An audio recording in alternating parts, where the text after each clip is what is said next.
Hello friends, तो चलो अब हम करते हैं पार्ट 3। इसके पहले 2 पार्ट मैंने बना रखे हैं नेल्सन मंडेला चैप्टर के क्वेश्चन आंसर्स के, जो कि है कॉम्प्रिहेंशन चेक के। ये 3rd कॉम्प्रिहेंशन चेक है।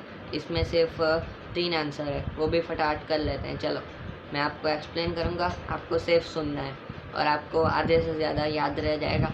फिर आप एक बार भी रीड करोगे तो आपको सब कुछ फिर से लर्न करने की भी ज़रूरत नहीं है, सब याद रह जाएगा।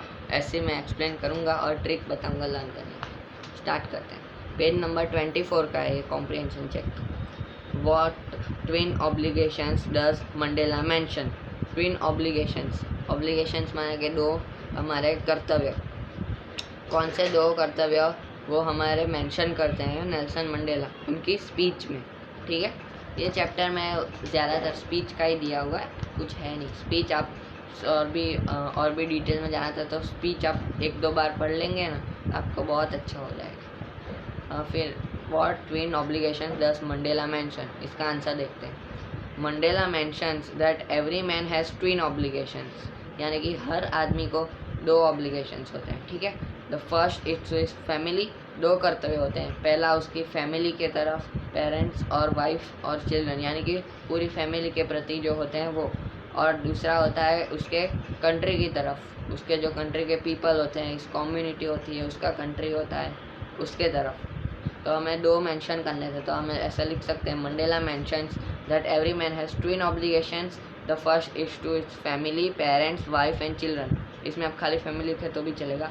And the second obligation is to his people, his community and his country. इसमें खाली कंट्री या हिज पीपल या हिज कम्युनिटी लिखे तो भी चलेगा। ठीक है, नेक्स्ट देखते हैं। What did being free mean to Mandela as a boy, यानी कि फ्रीडम वो मंडेला जब छोटे थे तब उनको क्या मीन करता था फ्रीडम। फिर वो जब स्टूडेंट हुए तब क्या मीन करता था, और उसमें कॉन्ट्रास्ट क्या है, यानी कि डिफरेंस क्या है। और फिर बेसिक और जो फ्रीडम्स थे हमारे ऑनरेबल फ्रीडम्स, उसमें हमें डिफरेंस बताना है। तो like any other kid Mandela also the freedom For Mandela also, the freedom meant a freedom to make merry and enjoy the blissful life. यानी जब वो मंडेला छोटे थे तब दूसरों की तरह भी उनको भी ऐसा ही था कि मुझे फ्रीडम मिले और मैं अपनी लाइफ खुद एंजॉय करूँ और मैरीली उसे पास करूँ। पर once anybody becomes an adult, then antics of childhood looks like transitory, because most of the childish activity is wasteful from an adult perspective. तो अब जैसे भी वो बड़े हुए तो उनका एडल्ट पर्सपेक्टिव तो डिफ़र करता था, क्योंकि चाइल्डहुड उनको वेस्ट लगने लगा कि चाइल्डहुड एक्टिविटी सब वेस्ट है। तो ऐसा नॉर्मली होता है सब में। Once you are adult then some day you have to earn a livelihood to bring the bacon home. तो आप बड़े हो जाते हैं तो अब पैसा तो आपको कमाना ही पड़ेगा। Then only you can have a honourable existence in the family. तो ये आपको फैमिली में थोड़ा मान मिलेगा और आप ऑनर करेंगे सब लोग आपका इन द सोसाइटी।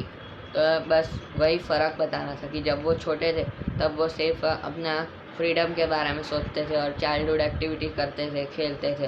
पर जब वो बड़े हुए थे तब उन्हें वो सब वेस्ट लगने लगा, और जब वो बड़े हुए तो उन्हें पता चला कि आपको लाइवलीहुड अर्न करना चाहिए और वो बहुत ज़रूरी है आपके फैमिली में ऑनरेबल एग्जिस्टेंस के लिए, आपको सब फैमिली में मान दे इसलिए।